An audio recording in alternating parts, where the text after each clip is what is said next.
नमस्कार दोस्तों, कैसे आप सब। इस अभ्यास को ऑनलाइन स्टडी प्लेटफॉर्म में मैं निशांत आप सभी का स्वागत करता हूं। और पहली इंट्रो क्लास आपकी जो रमन सर की थी वो जा चुकी है। ये हमारी यानी निशांत सर की पहली क्लास है और ओवरऑल दूसरी क्लास हमारी होने जा रही है। देखो, आज हम लोग जो स्टार्ट करने वाले हैं वो है हमारी हिस्ट्री महज 10 क्लास में मेरा उद्देश्य है कि मैं पूरी हिस्ट्री का आपका रिवीजन करा दूं। ठीक है, ध्यान रहा। यानी इस 10 क्लास में हिस्ट्री ना केवल कंप्लीट कराना है बल्कि आरओ की परीक्षा की जो डिमांड है उस डिमांड को फुलफिल करा देना है। अगली बात कि क्या आरओ के लिए इंपॉर्टेंट है हिस्ट्री का दृष्टिकोण, इस बात की समझ विकसित कर देना ताकि जब आप पढ़ाई करना स्टार्ट करो, जब आप अब पढ़ाई करना स्टार्ट क्या करो, अब आपको स्टार्ट कर चुका होना चाहिए था, नहीं किए हो तो खत्म करो, अब शुरू करो, क्योंकि अब इसकी खत्म होने की बारी आ रही है। अब तो पहले 4 महीने से ज्यादा समय था 27 तारीख के पहले, और अब 4 महीने से कम समय है। तो 27 तारीख समझो एक ऐसी बाउंड्री थी जिसने समय का निर्धारण ही आपके लिए बदल दिया है। ठीक, अब बात समझो आपको करना क्या होगा। पहले तो मैं आपको अपना लेक्चर प्लान दिखा दूं जो कि आपको शेयर भी किया गया है। मेरा प्रयास है कि एंशिएंट हिस्ट्री को 3 क्लास में कंप्लीट करना। ठीक है, उसकी लेक्चर आप देख लो, stone age, Indus valley civilisation, वैदिक पीरियड और रिलीजियस रिफॉर्म, ये सारी चीजें हम लोग क्या करेंगे लेक्चर 1 में कंप्लीट करेंगे। लेक्चर 2 में Mahajanapada period, Maurya empire, post Mauryan period को कंप्लीट करेंगे। थर्ड पीरियड में गुप्ता, लेटर गुप्ता के साथ साथ हम लोग संगम पीरियड को कंप्लीट करेंगे। तो यानी हमारा प्लान है कि 3 लेक्चर में एंशिएंट हिस्ट्री को कंप्लीट करना इनडायरेक्टली। इसके बाद से आने वाले 3 लेक्चर में हमारा मिडिवल हिस्ट्री प्लान है। प्लान भी बहुत सुंदर, देखो पहले हमको क्या रखना है, दिल्ली सल्तनत कंप्लीट करना है। उसके बाद से क्या सेकंड लेक्चर में मुगल पीरियड और लेटर मुगल पीरियड कंप्लीट करना है। और नेक्स्ट लेक्चर में हमको मराठा अंपायर, सिख अंपायर और कैसे एक स्टेट के रूप में डेवलप हुए, और बाद में जाहिर सी बात है कि मराठा अंपायर हो या सिख स्टेट हो, इन दोनों, जैसे मैं बात कर रहा हूं आपके महाराजा रणजीत सिंह की बात। ठीक है, तो सिंपल सी बात है कि हमको एंग्लो सिख वार भी देखना है, हमको एंग्लो मराठा वार भी देखना है। तो हम इस चीज को यहीं समझ लेंगे। आप बोलोगे कि सर अभी मॉडर्न इंडिया तो स्टार्ट नहीं हुई और आप एंग्लो मराठा वार और एंग्लो सिख वार यहीं पढ़ा दे रहे हो, तो एकदम पढ़ा दूंगा। ठीक है, क्योंकि अभी मेरा टारगेट क्या है, एग्जाम का दृष्टिकोण डेवलप करना। तो मान लो कल को मराठा अंपायर का बेसिक स्टेटमेंट दे दे, ठीक है, 3 स्टेटमेंट में क्वेश्चन दे, और भाई वहीं पे कहीं एंग्लो मराठा वार को भिड़ा दे, तो होगा क्या ना कि क्वेश्चन कुछ भी बन के आ सकता है। तो हम कुछ भी बन के आ सकता है तो हम कुछ भी पढ़ के जाने के लिए तैयार है। ठीक है, हम इंटरलिंक करने के लिए तैयार है। जब हम दिल्ली सल्तनत को एक ही क्लास में देखेंगे तो बढ़िया तरीके से दिल्ली सल्तनत को एक क्लास में समझने की कोशिश करेंगे। यहां मेरा उद्देश्य एक क्लास में लगभग मान लो 1.5 घंटे के ऊपर की लगभग आपकी क्लास रहेगी। इस 1.5 घंटे की क्लास में हमारा पूरा टारगेट रहेगा कि दिल्ली सल्तनत का क्वेश्चन आपके अकॉर्डिंग आए पेपर में। ओके, आप पहले नेक्स्ट देखो। तो नेक्स्ट आपकी जो 6 क्लास होने वाली है, 7वीं, 8वीं, 9वीं, 10वीं, 11वीं, 5 क्लास, उसमें हम लोग आपकी अराइवल ऑफ यूरोपियन कंपनी से उठा रहे हैं। ठीक है, और एक एक चीज आगे बढ़ते बढ़ते 11वीं नंबर क्लास से खत्म कर देंगे। 12वीं नंबर क्लास में मैंने अन्य टॉपिक लिखा है। इस टॉपिक का मतलब है कि अगर कुछ हिस्सा छूट गया है, जैसे आर्ट एंड कल्चर वाला पोर्शन, ठीक है, जो हमारे फोक डॉन्ग्स वगैरह हैं, वो क्योंकि पेपर में इस बार आरओ में एक बार आए भी थे, तो हम कुछ ऐसे इंपॉर्टेंट एरिया खासतौर पे कल्चर सेक्टर का, जो अगर कुछ छूट जाएगा या कुछ कोर एरिया मतलब मेन कोर एरिया से भी का टॉपिक छूट जाएगा, तो उसको हम लेक्चर 12 में कंप्लीट करने की कोशिश करेंगे। तो पहले तो मैंने आपको सिंपली लेक्चर प्लान समझा दिया कि बहुत ओवर कि भाई एक एक चीज क्या है हमारा सिंपल लेक्चर प्लान। अब देखो, हम जब लेक्चर स्टार्ट करेंगे तो stone age, Indus valley civilisation, वैदिक पीरियड, रिलीजियस रिफॉर्म में पहले तो हर एक लेक्चर में 5 से 7 मिनट ये समझने की कोशिश करेंगे कि हमारा इस लेक्चर प्लान में टारगेट क्या होगा। ठीक है, क्या क्या चीजें हम लोग देखने वाले हैं। इसके बाद से आपको यह समझाने की कोशिश करूंगा कि हम क्या इस टॉपिक से पढ़ के जाते हैं और एग्जाम क्या एक्स्ट्रा नीड रखता है, एग्जाम की नीड क्या है। ठीक है, देखो फॉर एग्जांपल अगर मैं आपसे बोलूं कि सर गांधीयन मूवमेंट से तो क्वेश्चन बन के आएगा, कौन कहेगा कि भाई गांधीयन मूवमेंट से क्वेश्चन बन के आपका नहीं आएगा, सबको पता आएगा। लेकिन क्वेश्चन गांधीयन मूवमेंट से पेपर बनाने वाले को भी पता है कि अगर मैं नॉन कोऑपरेशन मूवमेंट से क्वेश्चन दूंगा तो मैं कुछ भी क्वेश्चन दे दूं, मैं खिलाफत मूवमेंट से रिलेट करा के दे दूं, मैं जैसे भी क्वेश्चन दे दूं, इसकी बाद में क्या इंपैक्ट पड़े क्वेश्चन दे दूं, तो उसको पता है कि मैक्सिमम बच्चा क्या करेगा, इसको सही कर देगा। तो नॉन कोऑपरेशन मूवमेंट से क्वेश्चन को गलत करा पाना असंभव है। पेपर बनाने वाले को पता है, ठीक है, पेपर बनाने वाले को पता है क्या कि भाई मैं सविनय अवज्ञा आंदोलन से कुछ भी क्वेश्चन बना के दे दूं, ठीक है, बच्चे इतना पढ़ के आए हैं कि सविनय अवज्ञा आंदोलन की पृष्ठभूमि कैसी पड़ी, गांधी इम्पैक्ट को भी वो समझे हुए हैं, रेन से राउंड टेबल कॉन्फ्रेंस को भी बढ़िया से रटे हुए हैं, तो वो नहीं गलत करा पाएंगे। उनको पता है कि अगर मैं क्वेश्चन क्या बना के दे दूं, अगर मैं क्विट इंडिया मूवमेंट से क्वेश्चन बना के दे दूं तो बच्चे सही कर देंगे। और हम क्या करते हैं as a common student, as a common student, मतलब मेरा मतलब उन स्टूडेंट से है कि जो नॉर्मली गांधीयन मूवमेंट का मतलब नॉन कॉपरेशन मूवमेंट, सविनय अवज्ञा आंदोलन और क्विट इंडिया मूवमेंट के नाम से जानते हैं, वो क्या करते हैं इन तीन चीज को पढ़ेंगे, उनको लगेगा गांधीयन मूवमेंट फिनिश हो गया। जबकि हमको पता है मेरे भाई कि आपका नॉन कॉपरेशन मूवमेंट, ठीक है, 1922 में ही फिनिश हो जा रहा है, और सविनय अवज्ञा आंदोलन कब स्टार्ट हो रहा है, तो अराउंड 29 या 30 हम लोग कह सकते हैं। ठीक है, अगर हम लोग दांडी मार्च से भी स्टार्ट करें तो हम लोग चलो इसको 30 मानते हैं, इस ड्यूरेशन में आपका स्टार्ट हो रहा है। तो बीच के 8 साल में क्या हुआ, ठीक है, तो ये जो बीच के 8 साल की रिवॉल्यूशनरी घटनाएं हैं, वहां से क्वेश्चन बन के आते हैं। कई सारे छोटे छोटे ऑर्गेनाइजेशन का गठन होगा, वहां से क्वेश्चन बन के आते हैं। ठीक है, कुछ सामान्य लीडर्स जिनको हम लोग नॉर्मली, जैसे हम लोग अगर नेशनल मूवमेंट की बात करें तो अभी मैं आपसे पूछूं कि भाई कि नेशनल मूवमेंट के 5 लीडर्स का नाम बता, तो मैक्सिमम मुझे पता है ना कि 3-4 लीडर्स का नाम पता आप रुक जाओगे। क्यों? क्योंकि आप पढ़ के चलते क्या, महात्मा गांधी जी को हम लोग पढ़ लेते हैं, हम लोग इसके बाद से जवाहरलाल नेहरू जी को पढ़ लेते हैं, हम लोग पटेल जी को पढ़ लेते हैं। ठीक है, बेसिकली बता रहा हूं एग्जाम के दृष्टिकोण से जानते तो आप बहुत कुछ हो, जानते आप बहुत कुछ हो, बहुत ज्यादा जानते हो। ठीक है, हम डॉक्टर अंबेडकर साहब को जानते हैं। ठीक है, तो हमारा टारगेट एरिया एग्जाम के दृष्टिकोण से क्या होते हैं, हमको लगता है भाई कि अच्छा इसी में हम भगत सिंह जी को शामिल कर लें, भगत सिंह जी को भी पर्सनालिटी जब हम लोग पढ़ने आते हैं तो हम बेसिकली क्या होते हैं, हमारा बेसिकली टारगेट हो जाता है कि भाई जो असेंबली बम कांड था, असेंबली बम कांड को देख लेते हैं, और जो इनका HSRA से संबंध था, ठीक है, थोड़ा सा वहां पे देख लेते हैं। लेकिन हम भूल जाते हैं कि HSRA से संबंध के पहले भी भगत सिंह ने कुछ काम किया है, और क्वेश्चन वहां से बन के आते हैं। ठीक, तो कुल मिला जुला के देखो हमारा जो टारगेट एरिया होता है, आयोग को भी पता है कि बच्चे का एक टारगेट एरिया क्या होता है और हमको क्वेश्चन कहां बनाना चाहिए। ठीक, आयोग को भी बहुत बढ़िया तरीके से पता है, क्योंकि अगर आपके अकॉर्डिंग पेपर सेट हो जाए तो कट ऑफ 200 नंबर का पेपर में कहां चला जाएगा, 180 चला जाएगा। आप जो पढ़ के जा रहे हो अगर वही पेपर में आ जाए तो कट ऑफ 200 में से कहां चलेगा, 180। आयोग को भी पता कि आपको कट ऑफ को 125 के अराउंड मैनेज करने के लिए क्या करना होगा, तो वो आपका टॉपिक तो वही देती है, पूछती वही है जो आप पढ़े हो। फॉर एग्जांपल मैं आपको समझाता हूं एक क्वेश्चन के माध्यम से।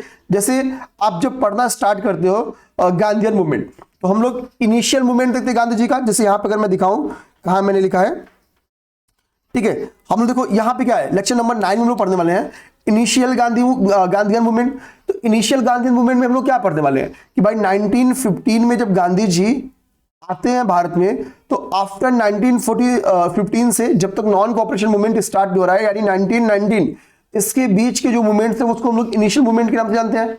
हमको पता है, आप सब जानते हो क्या क्या है। ठीक है, उसमें कोई दिक्कत की बात नहीं है। अब देखो चंपारण, अहमदाबाद, खेड़ा वगैरह जो भी है उसको हम लोग डिटेल ले जाएंगे, अभी छोड़ो, हम इसी को इनिशियल मूवमेंट के नाम जानते हैं ना। लेकिन आप देखो पेपर में क्वेश्चन बन के आता है, इसके पहले उस पैटर्न पे क्वेश्चन बन के आया है, लेकिन वो क्वेश्चन नहीं बन गया जो आप पढ़े हो। ठीक है, जैसे आप 1915 के पहले गांधी जी कहां थे, तो 1915 के पहले हमको पता है गांधी जी साउथ अफ्रीका में थे। अच्छा, साउथ अफ्रीका में गांधी जी कोई मूवमेंट एस्टेब्लिश करने नहीं गए थे, वो एज अ वकील थे, तो अपनी वकालत के पैसे के अकॉर्डिंग गए थे, लेकिन वहां की परिस्थितियों ने गांधी जी को रोक लिया। ठीक, तो हमको पता है कि गांधी जी वहां क्या करते हैं, फिनिक्स फॉर्म की स्थापना करते हैं।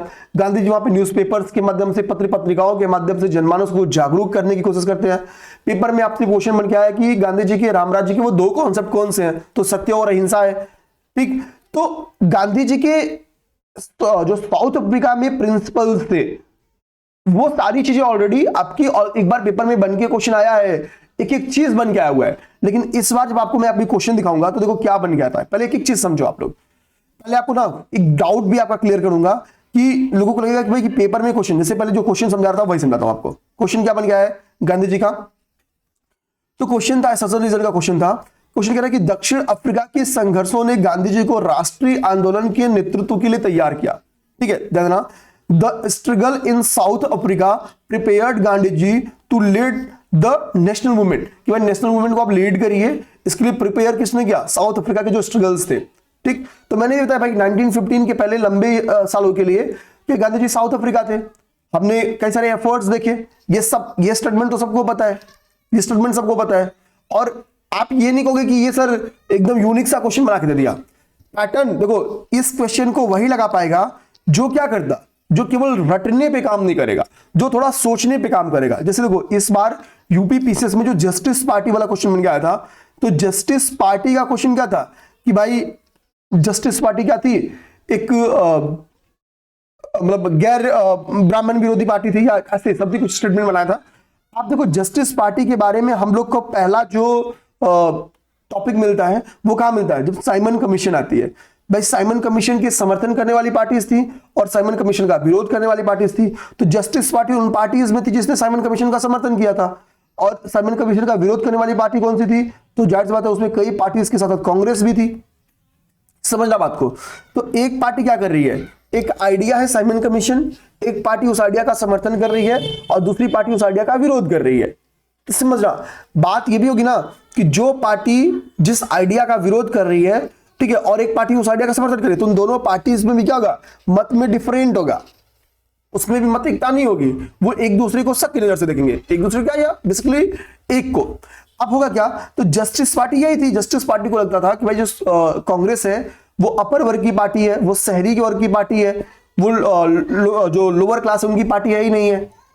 तो वो कांग्रेस को शक की नजर से देखते थे, वो उनको ब्राह्मणवादी पार्टी मान के चलते थे। ठीक है, तो यही रीजन है। यहां से जब आप इस रेफरेंस को ऑलरेडी पाते हो पेपर में, ऑलरेडी जब आप घटना चक्र पूर्वावलोकन वगैरह कुछ भी पढ़ते हो, तो इस कॉन्सेप्ट पे क्वेश्चन आया हुआ है। बट इस बार क्या हुआ है, इस बार स्टेटमेंट बेस्ड जाके क्वेश्चन दे दिया। तो अगर आपको वो फैक्ट पता था तो वो ये स्टेटमेंट सही करने की एबिलिटी आपको डेवलप हो जाती है। जैसे आपकी 11th नंबर क्वेश्चन में जो आपकी स्क्रीन पे है, वहां भी आपको ये स्टेटमेंट अगर आपको पता है तो बहुत इजी था करना, ऐसा नहीं कि टफ था करना। तो क्लास में हम जब एनालिटिकल एनालिसिस करते हैं तो बहुत सारी चीजें आपकी क्लियर होंगी कि हम जो तथ्य जानते हैं, कितनी बार हम बोले था कि हमको नहीं पता था चीजें, बट हमको पता था, हम रिस्क नहीं ले पाए उस चीजों को करने का। तो ऐसे क्वेश्चंस के थ्रू हम ये समझने की कोशिश करेंगे कि हमारा राइट अप्रोच क्या होना चाहिए सोचने में इस टाइप के क्वेश्चंस के। ठीक है, चाहे वो असर्शन रीजनिंग के क्वेश्चन हो या स्टेटमेंट के क्वेश्चन हो। ठीक है, अब सिंपल देखो नेक्स्ट क्या कह रहा है। नेक्स्ट क्वेश्चन कह रहा है कि दक्षिण अफ्रीका में भारतीयों के जुझारूपन को जब गांधी जी ने देखा तो उन्हें इस बात का विश्वास हो गया कि भारतीय जनता किसी उद्देश्य के लिए जुझारू संघर्ष, या स्टेटमेंट पकड़ना, जुझारू संघर्ष और बलिदान के लिए तैयार हो जाएगी। या समझना, जुझारू संघर्ष को क्या लिखा है यहाँ पे, मिलिटेंट स्ट्रगल लिखा है, मिलिटेंट स्ट्रगल के लिए और किसी भी सैक्रिफाइस के लिए तैयार हो जाएगी। अच्छा, गांधी जी किस चीज में ट्रस्ट करते थे, क्या वो मिलिटेंट स्ट्रगल में गांधी जी ट्रस्ट रखते थे? गांधी जी ने 1942 में एक नारा दिया है जिसका नाम है करो या मरो, करो या मरो। ये कब नारा किया, जब गांधी जी को भी लग जाता कि यार थोड़ी मोड़ी हिंसा जायज माननी पड़ेगी वरना हाल क्या होगा, तो नॉन कोऑपरेशन मूवमेंट वाला होगा कि चोरी चोरा की वजह से हमने मूवमेंट को वापस लिया, अंग्रेज हावी हो गए। तो गांधी जी कहते हैं 1942 में जो क्विट इंडिया मूवमेंट था कि भाई करो या मरो, डू और डाई। लेकिन गांधी जी का प्रिंसिपल कभी मिलिटेंट स्ट्रगल या सैक्रिफाइस का नहीं था, कभी नहीं। वो मानते थे लोगों का रहना जरूरी है। भाई आइडिया तभी तो बढ़ेगा जब लोग रहेंगे, जब सरकारें हमारे पे कम दबाव डाले, कम दमन करे। तो मिलिटेंट स्ट्रगल तो जिसका प्रिंसिपल ही क्या हो, ट्रूथ हो, गदना सच हो और नॉन वायलेंस हो, नॉन वायलेंस हो, नॉन वायलेंस हो, वो कभी क्या करेगा, वो कभी मिलिटेंट स्ट्रगल और सैक्रिफाइस को, बलिदान को, संपूर्ण बलिदान को, खून को वो कभी क्या करेगा, एक्सेप्ट ही नहीं करेगा। तो रीजन तो डायरेक्टली लग रहा है गलत है, गांधी जी के व्यू से ही नहीं मैच कर रहा है। लेकिन अब ये स्टेटमेंट आप सोचोगे कभी कि क्या सर पीवाईक्यू में बन के आया था, कभी इस अप्रोच पे आया था, तो नहीं। आप उठाओ पीवाईक्यू, आपको समझ में आएगा। हाँ, रामराज की कॉन्सेप्ट, गांधी जी के 2 कॉन्सेप्ट क्या था, इस पे क्वेश्चन बन के आया हुआ है। तो हमको बस ये चीज पकड़नी थी और हमारा आंसर ठीक होता। और कथन कारण के क्वेश्चन को पता, भाई कोई भी ये क्वेश्चन अगर गलत निकलता है कथन में या कारण में, तो हमको आंसर इजीली मिल जाता है। तो हमारे लिए सोचना बड़ा इजी हो जाता है, हमारे लिए सोचना बड़ा इजी हो जाता है। ओके, तो अब तक हमने कुछ नेचर ऑफ क्वेश्चन से समझने की कोशिश की कि भाई कई सारे तथ्य तो हमको पता होते हैं, लेकिन उस तथ्य पे डायरेक्ट क्वेश्चन ना आके उसके अराउंड स्टेटमेंट या कथन कारण या कूट में क्वेश्चन बना के आ जाता है।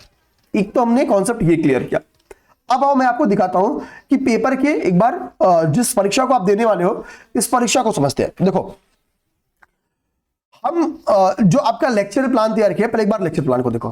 तो लेक्चर प्लान में आप जो मेडुअल हिस्ट्री देखते हो, पहले मेडुअल हिस्ट्री, तो मैंने क्या यहाँ पे डिसाइड किया कि भाई कि दिल्ली सल्तनत जीकेटीएसएल मैंने लिख दिया, गुलाम खिलजी तुगलक सैयद लोदी, इसको बढ़िया से करेंगे। जब जीकेटीएसएल देखेंगे तो मींस क्या है, इनके रूलर्स को भी देखेंगे, इन रूलर्स के द्वारा क्या क्या एडमिनिस्ट्रेटिव डेवलपमेंट किए गए, उन एडमिनिस्ट्रेटिव देखो बेसिकली क्या है, यहाँ पे हम लोग रूलर्स के ऑर्डर को देखेंगे।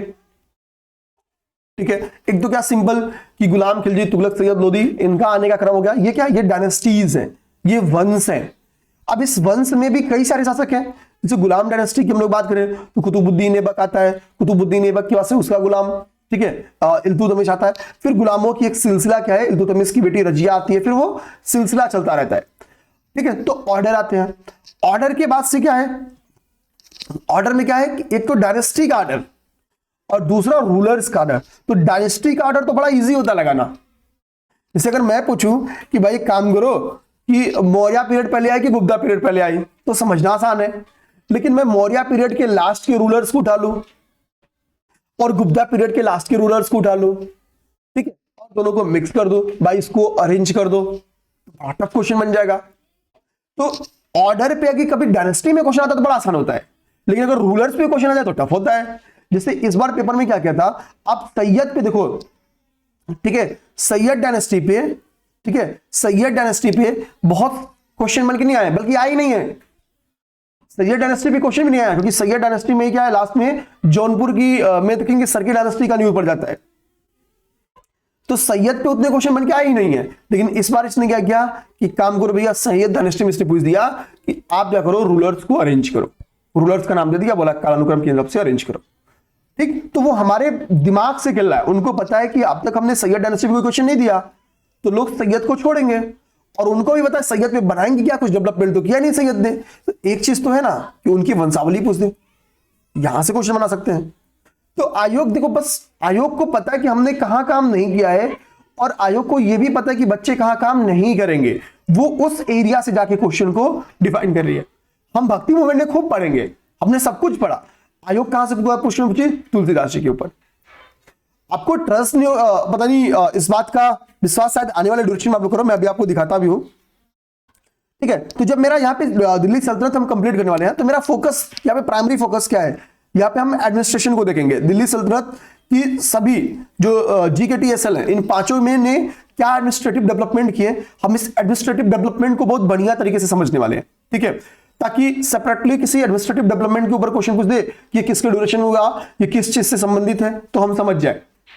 और अगर अरेंज करने के लिए ऑर्डर में कुछ भी क्वेश्चन दे या मैच दी कॉलम में दे तो भी हम लोग कर लें। इसके अलावा हमारा काम क्या होना चाहिए, लिटरेचर्स। हम जब इस लिटरेचर को करेंगे तो हम ये सेम लिटरेचर्स को मुगल में भी करेंगे। हमारा एडमिनिस्ट्रेशन और लिटरेचर, ये दो कोर एरिया हमारा कहां बनेगा, ये दो कोर एरिया हमारा मुगल सल्तनत में, मुगल में भी बनेगा। दिल्ली और मुगल दोनों में एडमिनिस्ट्रेशन और लिटरेचर बड़ा इंपॉर्टेंट है। ठीक है, ये ऐसा नहीं कि मैं आरओ आपको कराने वाला हूं तो मैं बोल रहा हूं।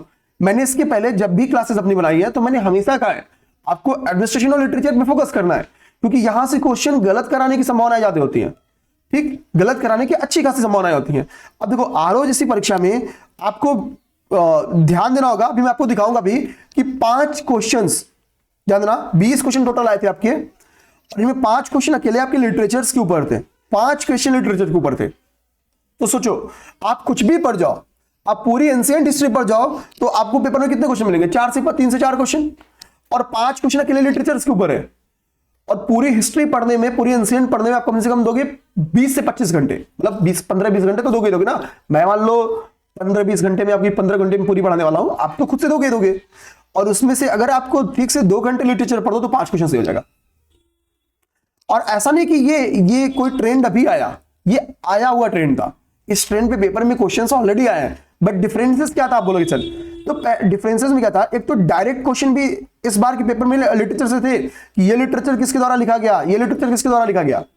इस बार क्या था कि लिटरेचर्स की अंदर की विशेषता भी थी कि ये लिटरेचर्स स्टेटमेंट नंबर 1 इनके द्वारा लिखी गई, स्टेटमेंट नंबर 2 इसके अंदर ये बातें हैं, तो इसको इस बार स्टेटमेंट में लेके गया। ओके, आगे बात समझ में। तो हम क्या करेंगे, हमारा कभी भी आप आरओ की तैयारी कर रहे हो तो हमारा जब भी हिस्ट्री पढ़ो तो हमारा टारगेट एडमिनिस्ट्रेशन और लिटरेचर अच्छे से होना चाहिए। ठीक, हम इस काम को कराएंगे भी, आपको भी ध्यान देना होगा, आपको भी इन चीजों का बहुत अच्छे से ध्यान देना होगा। ठीक है, अब देखो कुछ चीजें और मैं आपको बता दूं। यहां पे हिस्ट्री कभी भी पढ़ते समय अगर आपको अच्छा स्कोर करना है तो किन किन चीजों का ध्यान देना है। देखो आपको जो इंपॉर्टेंट एरिया पता है, मतलब केवल वही इंपॉर्टेंट एरिया नहीं है, आपको टॉपिक इंपॉर्टेंट पता है, लेकिन सब टॉपिक से जो इंपॉर्टेंट एरिया है वो आयोग को पता है। सब टॉपिक का मतलब क्या है? जैसे हम क्या करेंगे, राजाओं की वंशावलियां तो तैयार करते हैं, लेकिन हम जो लेटर पीरियड वाले वंशावलियां होती हैं उनको नहीं जान देते हैं। फॉर एग्जाम्पल, हम लेटर मौर्य पीरियड में कई सारी डायनेस्टीज का जन्म होता है और लेटर गुप्ता पीरियड में भी कई सारी डायनेस्टीज का जन्म होता है, बट हमारी कभी इच्छा नहीं होती है कि हम क्या करें कि उन डायनेस्टीज के बारे में थोड़ी लड़ाइयां उड़ाइयां तो जानते हैं, या कोई इंपॉर्टेंट डायनेस्टी आगे आगे, जैसे फॉर एग्जांपल हर्षा इंसिडेंट में, तब उनको समझ लेते हैं कि भाई के पिताजी ये थे, भाई ये थे, बहन ये थी, हर्षा ये थे, हर्षा का ये काम, ये है, काम खत्म। लेकिन क्या है, जैसे इस बार यूपी पीसीएस ने क्या किया, सेन डायनेस्टी के ऊपर 2 क्वेश्चन बना के दिया। 2 क्वेश्चन, एक तो क्या है, सेन डायनेस्टी को अरेंज करो, और सेन डायनेस्टी के भी अरेंजमेंट का जो क्वेश्चन था वो बड़ा सिंपल क्वेश्चन था, लॉजिकली क्वेश्चन था, समझाऊंगा आगे जब चल के समझाऊंगा। तो सब टॉपिक्स को बहुत बढ़िया से देखो। सब टॉपिक्स का मतलब क्या होता है कि बेसिकली आप जितना फोकस गुप्ता पे कर रहे हो उससे ज्यादा लेटर गुप्ता पे करो, जितना फोकस आप मौर्य पे कर रहे हो उससे ज्यादा लेटर मौर्य पे करो। आप महाजनपद पीरियड को, आयोग को भी पता कि मैं महाजनपद पीरियड पे क्वेश्चन बनाऊंगा तो क्या बना पाऊंगा भाई, एक जगह महाजनपद, एक जगह उसका कैपिटल पूछ दूंगा, यही ना बना पाऊंगा। लेकिन आयोग को पता है कि अगर, चलो एक ही हो गया, दूसरा आयोग को पकड़ भाई कि मैं अगर मगध डायनेस्टी पे क्वेश्चन बनाऊं, मगध पे मैं क्वेश्चन बनाऊं, तो मगध पे कौन कौन सी डायनेस्टीज आई, एक तो उनका ऑर्डर में करा सकता हूं, तो हो सकता है कि भाई ये भी एक आसान क्वेश्चन बन जाए, लोग कर दें। लेकिन मैं इन्हीं डायनेस्टीज के शासकों के जो अंतिम शासक हुए कुछ कुछ, उन्हीं को एक साथ 5-7 को रख दूं और कहो इनको कालानुक्रम में अरेंज कर दो, तो लोग गलत कर देंगे। आयोग का टारगेट क्या है, गलत कराना। आपसे कोई मित्रवत संबंध नहीं कि हम सही कराएंगे, ठीक है। आरओ मतलब आपको थोड़ा सा याद करने पे, थोड़ा सा क्या, तुलनात्मक आपको याद करने पे फोकस करना है। आप इस भ्रम में कभी मत पड़ना कि हम चीजों को याद नहीं करेंगे। आपकी याद करने, जो इनकी कॉन्सेप्चुअली क्वेश्चन भी है, वो आपके याद करने के बेस्ड है। ओके, तो हम, जब मैं आपको क्लासेस कराऊंगा तो बहुत सारी चीजें मेरे भाई मैं होमवर्क आपको दूंगा।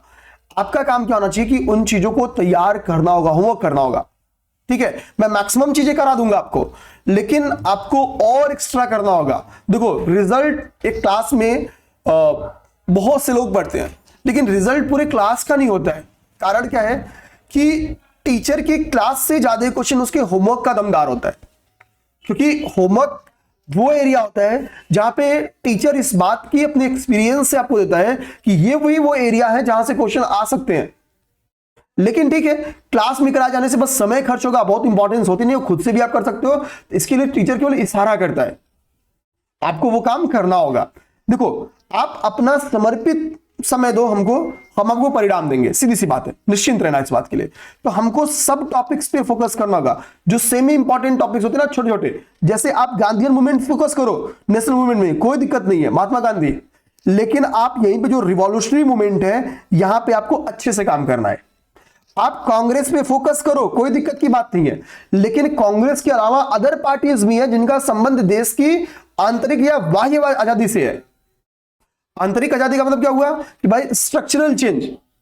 कई सारे लोग यहां पे क्या है, जो कास्टिज्म को लेके, रिलीजन को, कास्टिज्म को लेके, एजुकेशन को लेके, वगैरह वगैरह वगैरह, वुमेन्स की जो प्रॉब्लम्स थी, क्या वुमेन इंपावरमेंट की बात बोल रहे हैं, उसको लेके कई सारी पार्टीज लड़ रही हैं, तो वो इंटरनल रिफॉर्म कर रही है। और एक वो पार्टी जो इनको भगाने का काम कर रही है। हमको वहां भी ध्यान देना होगा, हमको वहां भी ध्यान देना होगा, क्योंकि फिर आपके क्या होंगे, 10 क्वेश्चन 20 क्वेश्चन जो आएगा, तो 10 क्वेश्चन वो आएगा ना जो आपको 100% आ रहा होगा, और 10 क्वेश्चन वो सेमी इंपॉर्टेंट टॉपिक से देंगे जो आपको केवल लगता है इंपॉर्टेंट है, लेकिन आप ध्यान नहीं देते हो, ठीक है। तो यहां पे मेरा काम बेसिकली यहां पे होगा, इस जगह पे। जैसे मैं अपनी क्लास में हिस्ट्री के, मुझे पता है कि मुझे कहां काम कराना, मैं यहां पे काम कराऊंगा तो काम लेंदी भी बढ़ेगा, और उतने क्वेश्चन पता नहीं फंसा पाऊंगा कि नहीं फंसा पाऊंगा। लेकिन मुझे पता, अच्छा ये मुझे पता कि यहां पे काम आप लोग करके जाओगे, यहां पे काम मैं नहीं भी पढ़ाऊंगा तो आप करके जाओगे। लेकिन ये जो 10 क्वेश्चन है ना, ये सबके बस की बात नहीं कर पाना, ये आप छोड़ के जाओगे। तो मेरा टारगेट यहां रहेगा काम कराना, मैं इसमें भी काम कराऊंगा, लेकिन जो मेरा मेन फोकस रहेगा मेरे अपने कंटेंट का 60% वो यहां दूंगा, और केवल 40% काम यहां पे करूंगा, क्योंकि मेरा जो पर्पस होगा वो रिजल्ट ओरिएंटेड होगा, ठीक है। अब समझो, एक बार आप लोग फिर से क्वेश्चन पे लेके जाता हूं।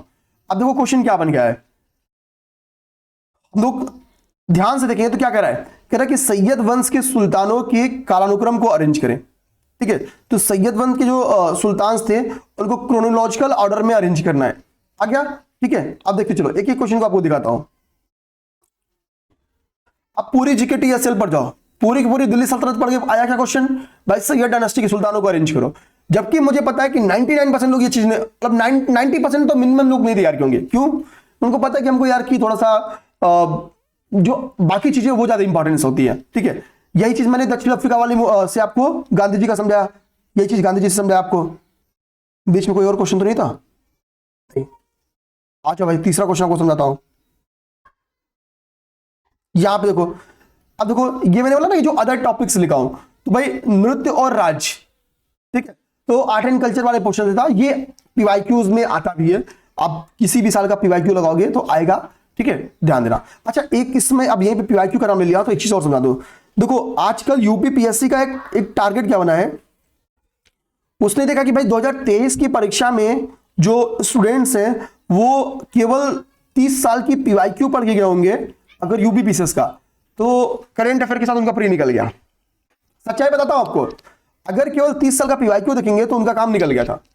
इस बार उन्होंने क्या किया कि स्टेट एग्जाम के पीवाईक्यूज की संख्या क्या कर दी, कम कर दी, और अदर एग्जाम के पीवाईक्यूज की संख्या को क्या कर दी, बहुत ज्यादा कर दी।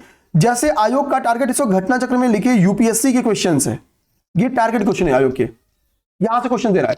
जितने भी आप टफ क्वेश्चन देखोगे ना, चाहे वो हिस्ट्री का, ज्योग्राफी का, पॉलिटिक्स का या इकोनॉमिक्स का, सब यहीं से है।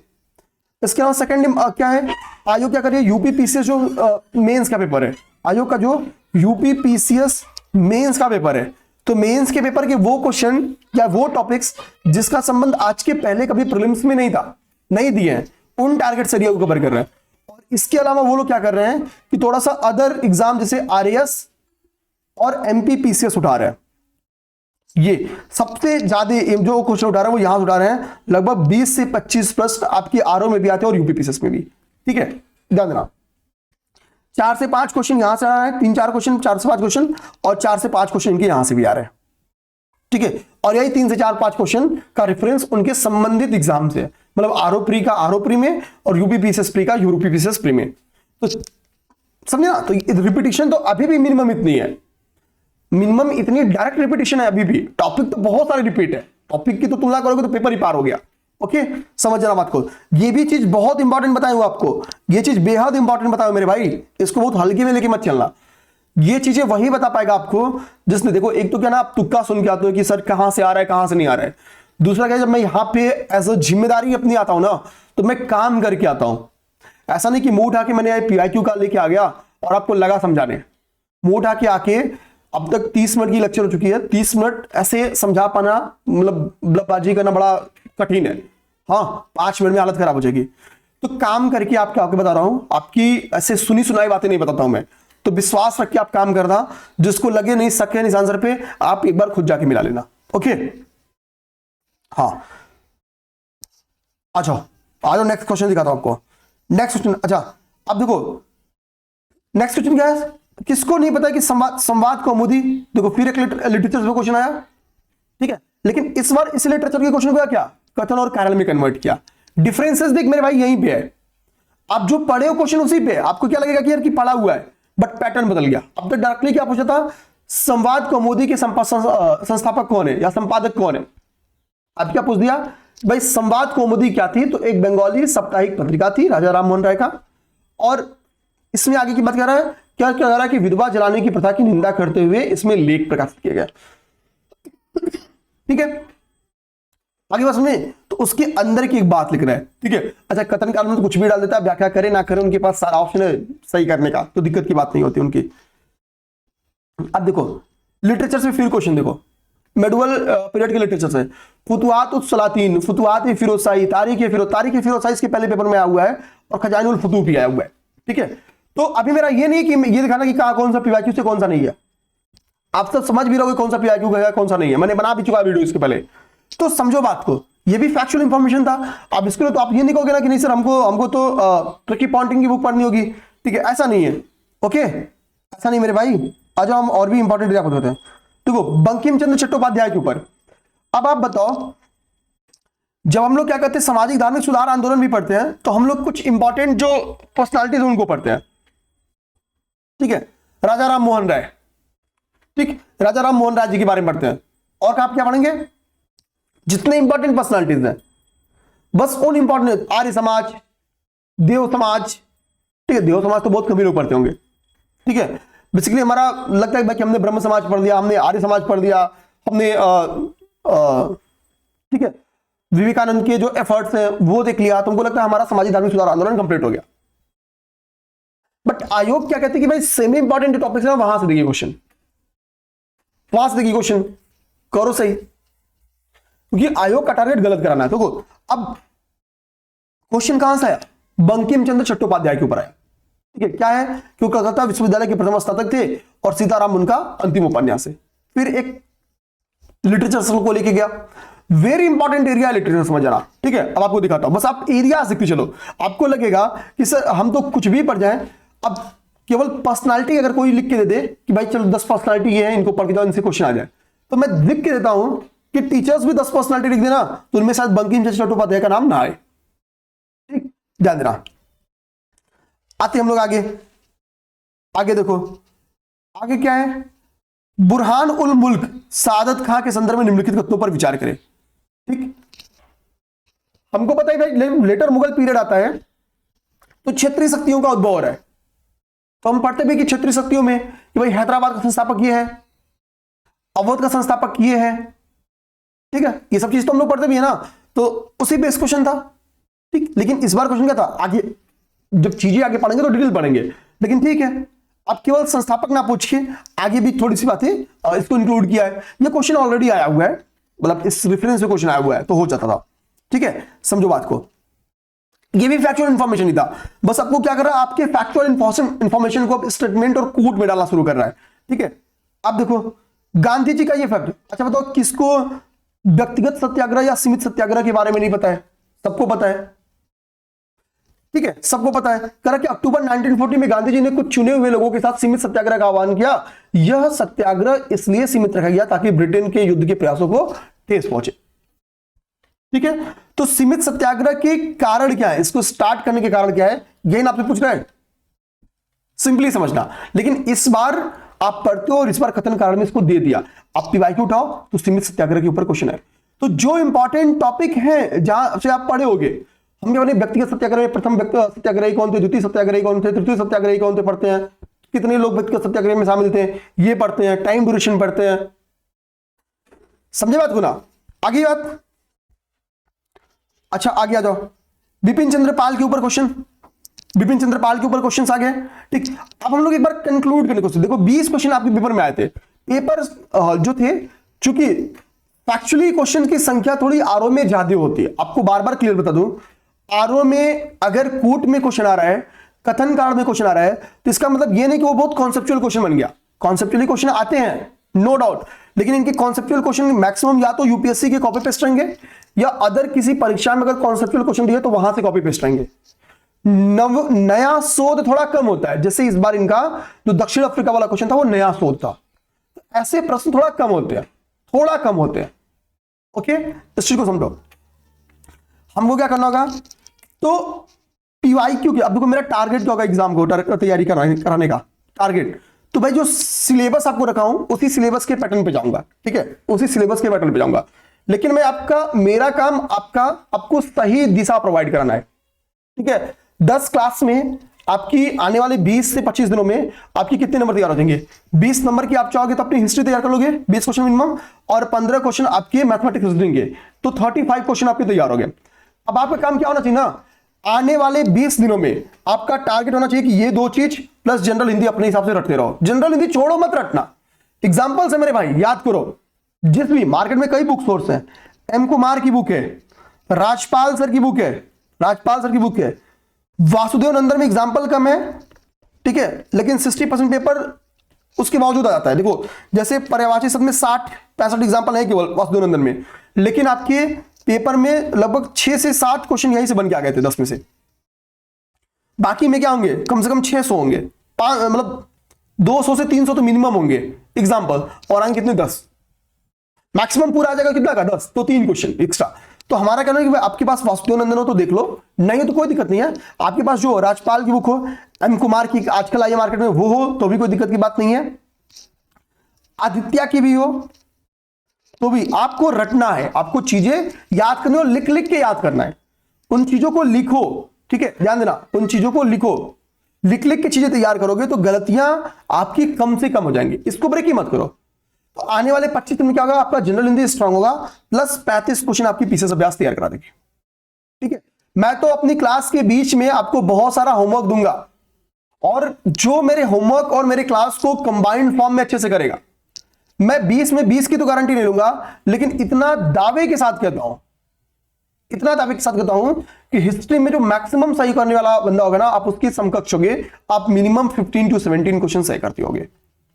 ओके, आप पेपर अगर आपको लगता है भाई कि ऐसा ही देगा कि जो निशान सर पढ़ाए उसमें से ही नहीं आए, बाकी सब में से आए, तो मैं इतना बड़ा हूं नहीं कि मुझे फॉलो किया जाए।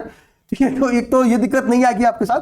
दूसरी बात, हाँ, टीचिंग का अच्छा खासा एक्सपीरियंस है, पिछली 4 साल से इस फील्ड में हूं, और 2023 का आपका जो परीक्षा मतलब कैंसिल पेपर हुआ, इसके पहले मैंने इसी परीक्षा को लेके क्रैश कोर्स ऑलरेडी बनाया हुआ, मतलब अदर जगहों पे, मतलब नाना में मैंने 2,500 से 3,000 लोगों को पढ़ाया हुआ, मतलब मेरे कोर्सेज में थे। तो अच्छी खासी एक्सपीरियंस है, विश्वास के साथ जुड़े रहो, कहीं दिक्कत नहीं आएगी। आपकी जितनी कमियां हैं सब पे काम करेंगे, मिलजुल के काम करेंगे। ठीक है, मिलजुल के काम करेंगे। आप मुझसे ये कह सकते हो कि सर आपसे ज्यादा हिस्ट्री किसी XYZ को आती है, नो डाउट, मुझे पता है कि मेरे से ज्यादा हिस्ट्री अदर लोगों को आती है। मैं खुद भी कहता हूं, जब मैं काम कराने आता हूं, पढ़ाने आता हूं, तो मैं कोशिश करता हूं कि अच्छे खासी चीजों को फिर से रिवाइज करूं, फिर से पढ़ूं, कुछ वैल्यूएशन करना तो और करूं, अपने में और भी कुछ सुधार करना तो सुधार करूं, ताकि मैं आपके पास एकदम बेहतरीन से बेहतरीन चीजें लाके आपके सम्मुख रख सकूं। ये मेरा टारगेट होता है हमेशा। ठीक है, तो ये मिनिमम आपको इतने क्वेश्चन तक पहुंचाऊंगा। और मैथमेटिक्स रीजनिंग वाले क्वेश्चन में भाई आपको प्रैक्टिस भी करनी होगी। रमन सर तो अच्छी खासी प्रैक्टिस कराएंगे, बट मैं कहूंगा उनको भी मात दो अपना। आपको इसी 20 दिन केवल अच्छा काम करना है, लिख लिख के प्रैक्टिस कर जाओ, मतलब सॉल्व कर जाओ। ठीक है, मार्केट में कुछ छोटे छोटे परीक्षाएं हो रही हैं, उनके भी मैथमेटिक्स रीजनिंग की सिलेबस होती है, 25-30 पन्ने की प्रैक्टिस की फोटोकॉपी निकालो, प्रैक्टिस कर जाओ। पीवाईक्यू आपके सारे के सारे प्रैक्टिस लाने चाहिए, पीवाईक्यू सारे के सारे प्रैक्टिस लाने चाहिए। ठीक है, तो ये सब चीजें अपने दिमाग में रखना है, आपको ये सारे काम पैरेलली करते चलने हैं। हाँ, आपको उसके बाद से हिस्ट्री से डर नहीं लगेगा। एक बार मैं आपको अपना शेड्यूल रिवाइज करा देता हूं। तो देखो, स्टोन एज डिटेल सिलेबस जब मैं क्लास लूंगा तो 5-7 मिनट समझाऊंगा। तो stone age, Indus valley civilisation, वैदिक पीरियड और रिलीजियस रिफॉर्म, पहला लेक्चर ये है। सेकंड लेक्चर में हमको देखना है महाजनपद पीरियड। महाजनपद पीरियड में सिंपली देखूंगा कि समझाऊंगा महाजनपद पीरियड का उद्भव कैसे हुआ, महाजनपद पीरियड और उनके जो कैपिटल्स हैं, कैपिटल्स बताते हुए उसी को मगध से रिलेट करूंगा और मगध का उत्थान समझाऊंगा, तो वहीं से मौर्य पीरियड आपका स्टार्ट हो जाएगा। फिर आपको लास्ट मौर्य पीरियड को डिटेल में समझा के, ठीक है, खास में मेरा यहां पे focus administration, art and culture का डेवलपमेंट रहेगा। ठीक है, ध्यान देना, और जो रूलर्स और उनके द्वारा किए गए इंपॉर्टेंट वर्क है। मौर्यन पीरियड को, लेटर मौर्यन पीरियड समझाऊंगा। ठीक है, गुप्ता पीरियड स्टार्ट करूंगा, लेटर गुप्ता पीरियड स्टार्ट करूंगा। संगम पीरियड के जो इंपॉर्टेंट रूलर्स हैं, जो यहां भी लिटरेचर्स का डेवलपमेंट है, वो दिखाऊंगा और आगे बढ़ूंगा। ओके, मतलब कोई भी इसमें ऐसा क्लास नहीं कि मैं 1.5 घंटे के पहले मेरे से टॉपिक कंप्लीट हो जाए। ठीक, तो जो 12 क्लासेस यहां पे अभी तक मैंने शेड्यूल किया है, उम्मीद करूंगा 12 क्लास में हो जाए। ये 20-22 घंटे की क्लास है आपकी। ठीक, ध्यान देना मेरे भाई। मेडुअल हिस्ट्री में आऊंगा तो दिल्ली सल्तनत को डिटेल में समझाऊंगा। दिल्ली सल्तनत को समझाने के बाद से मेरा फोकस यहाँ पे लिटरेचर और एडमिनिस्ट्रेशन रहेगा, और इनके द्वारा वास्तुकला के क्षेत्र में किए गए डेवलपमेंट्स, क्योंकि यूपीपीसी टारगेट करती है कि वास्तुकला के ऑर्डर्स को लगवा पाना। ठीक है, तो वो हम आपसे लगवाएंगे। ओके, और कुछ इंपॉर्टेंट हिस्टोरियंस जो समय के साथ इनके दरबार में रहते हैं या फिर कहीं से माइग्रेट करके आते हैं। ठीक है, चाहे वो अरबी लेखक हो, चाहे वो चीनी लेखक हो, हम उनको भी बहुत बढ़िया तरीके से देखेंगे, समझेंगे। ओके, अब हम आते हैं लेक्चर 6 का प्लान। लेक्चर 6 में, ठीक है, तो जाहिर होते हैं महान मराठा अंपायर जरूर देखेंगे, इन डिटेल देखेंगे। और इस बार चूंकि मराठा बेहद इंपॉर्टेंट है, मतलब हर बार तो मैं कह सकता था कि हो सकता है कि एक क्वेश्चन है, मुझे लगता है इस बार 2 क्वेश्चन भी आ सकता है, तो रेडी रहना आप लोग। ओके, हाँ, छावा ने इस टॉपिक को one of the important topic बना दिया भाई, तो धैर्य के साथ करेंगे। सिख रिलीजन, ठीक है, तो एज अ रिलीजन तो सिख रिलीजन हमारे लिए इंपॉर्टेंट है ही है। ठीक, जो हमारे गुरु हैं वो हमारे लिए इंपॉर्टेंस है ही है। साथ ही साथ गुरुओं ने जब मुगलों से तनाव बढ़ता है तो गुरु हमारे समझ जाते हैं कि हमको एज द स्टेट भी डेवलप होना होगा, जैसे शिवाजी भी समझते हैं कि हमको एज अ स्टेट डेवलप होना होगा, तो जब वो औरंगजेब के चंगुल से निकल के आते हैं तो वो शिवाजी क्या करेंगे, यानी छत्रपति महाराजा शिवाजी क्या करेंगे, बेसिकली वो मराठा अंपायर को जन्म देंगे, मराठा स्टेट को जन्म देंगे। तो इसी तरीके से क्या होगा, आगे सिख क्या होगा, किसी के स्टेट बनना स्टार्ट होगा, ठीक है। और कई सारे मिसलों के द्वारा इसको रेगुलेट किया जाएगा। इसमें कुछ इंपॉर्टेंट और प्रमुख मिसल होगी, ठीक है। एक इसी में मिसल जिससे संबंधित है आपके राजा रणजीत सिंह, ठीक है। तो वो पूरा का पूरा कॉन्सेप्ट समझेंगे। और सिख स्टेट पे क्वेश्चन इस बार बन के आया भी था, ध्यान रहा, ये इंपॉर्टेंट एरिया मैंने वही उठाया जो इंपॉर्टेंट है। अराइवल ऑफ यूरोपियन कंपनीज, तो आपको दिखाऊंगा कि भाई बनी कौन और आई कौन, ये यहाँ पे कॉन्सेप्चुअली मिसमैच है, दिक्कत हो सकती है कि आने का क्रम अलग है, बनने का क्रम अलग है, ये समझेंगे। फिर इनकी आपस में फाइट समझेंगे।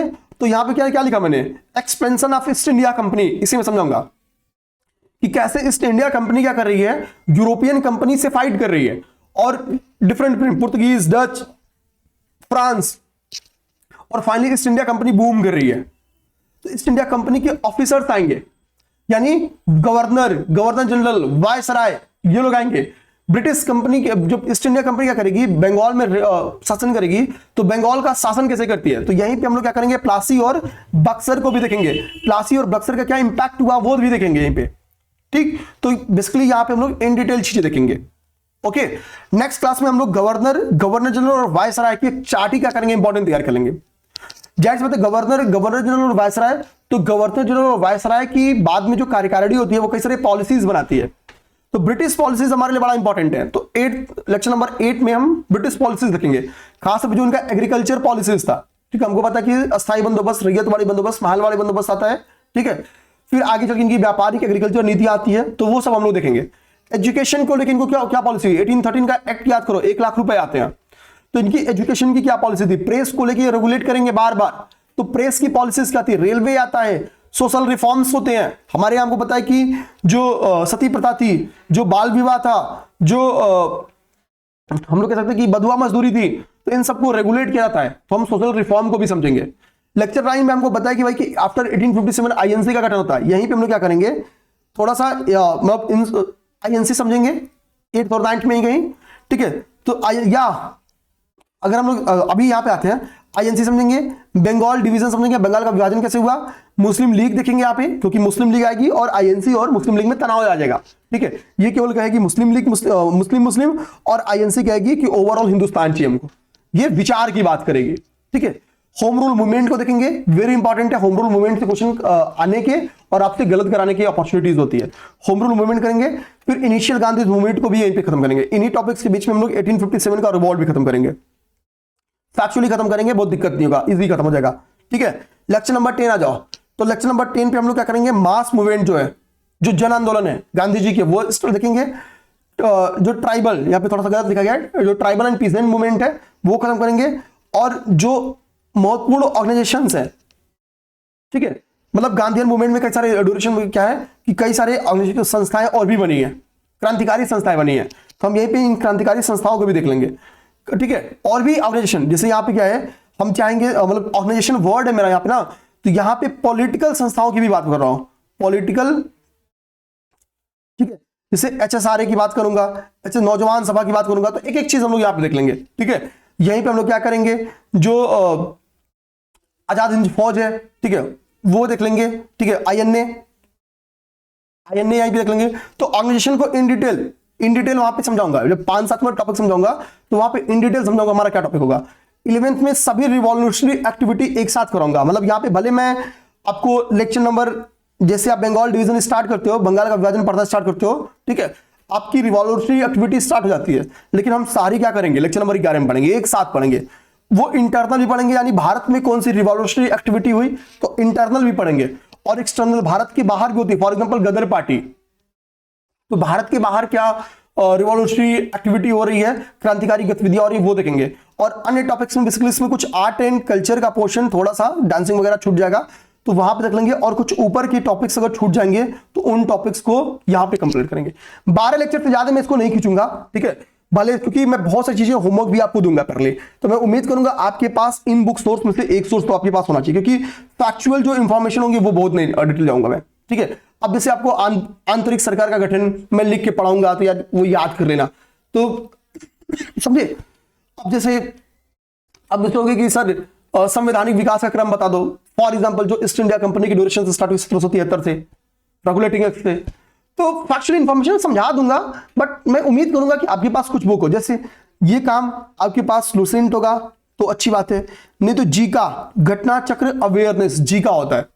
लुसेंट नहीं भी रहे तो कोई दिक्कत, ये कोई जरूरत नहीं है। जी का इंपॉर्टेंस रखती है, जी का अच्छी बुक है।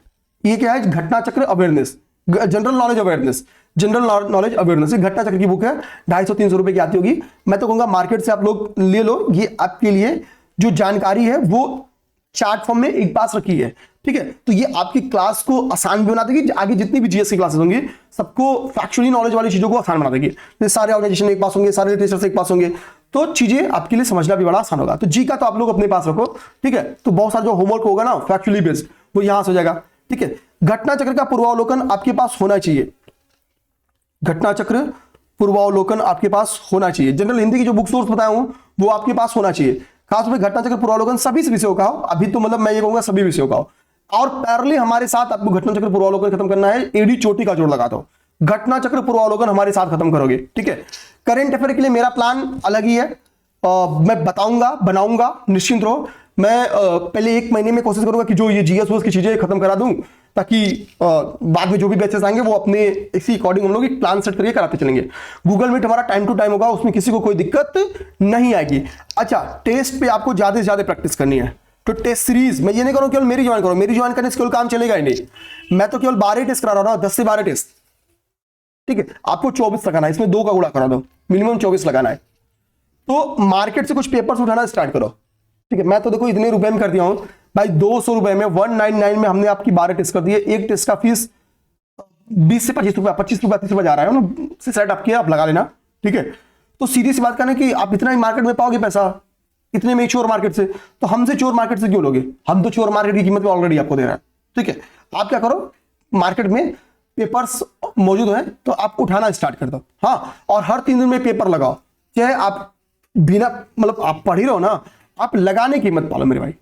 लास्ट ड्यूरेशन में आपके मार्क्स बढ़ना स्टार्ट हो जाएंगे। अभी आप लगाओ, कोई दिक्कत नहीं, लगाओ, एक्सप्लेनेशंस तैयार करो, एक्सप्लेनेशन में जो टफ कॉन्सेप्चुअल क्वेश्चंस हो उनकी नोट्स बनाओ, फैक्चुअली क्वेश्चंस हो उनकी भी नोट्स बनाओ, या हाईलाइट कर करके उनके एक्सप्लेनेशन को अपने पास रखो। ये चीजें आपके पास रहनी ही रहनी चाहिए। जनरल हिंदी के लिए ऑलरेडी मैंने बता दिया। उम्मीद करेंगे आज की इंट्रो क्लास आप सबको समझ में आई होगी।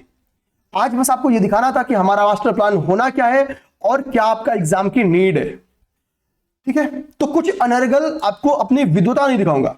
देखो 70 क्लास लगभग मैं हिस्ट्री पढ़ाऊंगा, 50 क्लास मैंने ऑलरेडी आपको पढ़ा दिया है, 55 क्लास, 20 क्लास, 15 क्लास मुझे और पढ़ाना है, मॉडर्न मिडिवल हिस्ट्री। तो अब मैं 70 क्लास में अगर पढ़ा सकता हूं तो क्या मुझे 10 क्लास हिस्ट्री पढ़ाने में दिक्कत होगी? नहीं, ठीक है। तो मैं 70 क्लास अगर कंप्लीट कर सकता हूं तो मुझे क्या क्या जा रहा है मेरा 10 क्लास में भाई? 7 क्लास में मुझे पॉलिटिक्स समाप्त करना है, और मैं अभी 25 से 30 क्लास आपकी पॉलिटी पढ़ाने वाला हूं, 30 क्लास, 30 घंटे में ऑलरेडी पॉलिटी पढ़ा रहा हूं, और मुझे 7 से 8 घंटे में उसी पॉलिटी का रिवीजन कराना है। तो मुझे अपनी विद्वता दिखानी हो तो जितनी आपकी मास्टर क्लास का पूरा क्लास है ना, मैं उतना केवल हिस्ट्री पढ़ा सकता हूं, ओके। लेकिन उससे ना आपका फायदा होना, ना मेरा फायदा होना है, ठीक है। क्योंकि मुझे पता कि मैं कुछ भी कर लूं, हाँ, मेरे से वास्तव में मेरे से बहुत अच्छे अच्छे टीचर्स हैं, ठीक है, जो मेरे से बहुत ज्यादा जानते हैं, इसमें कोई दो राय की बात नहीं है। तो मैं क्यों कॉम्पीट करूं? मैं जब खुद ही इस बात को स्वीकार कर रहा हूं है, तो मैं क्यों कंपटीशन करूंगा? मैं खुद ही उनसे बहुत अच्छा सीखता हूं, मैं कोशिश करता हूं उनसे सीखूं, मैं खुद में अपने हर साल अपने में सुधार का प्रयास करता हूं, ठीक है। क्योंकि वो जरूरी है, किसी को भी आगे बढ़ने के लिए सुधार की आवश्यकता होती है। तो मेरा किसी से उत्तम बनने का कंपटीशन है ही नहीं। मुझे पता है मैं आपको उत्तम बना सकता हूं, और उसके लिए जो उत्तम प्रयास करना होगा वो करूंगा। और प्रयास हमेशा उत्तम का करो, सर्वोत्तम तो आप बन जाओगे अगर अच्छा एफर्ट करोगे उत्तम बनने के लिए। तो जय हिंद, जय भारत।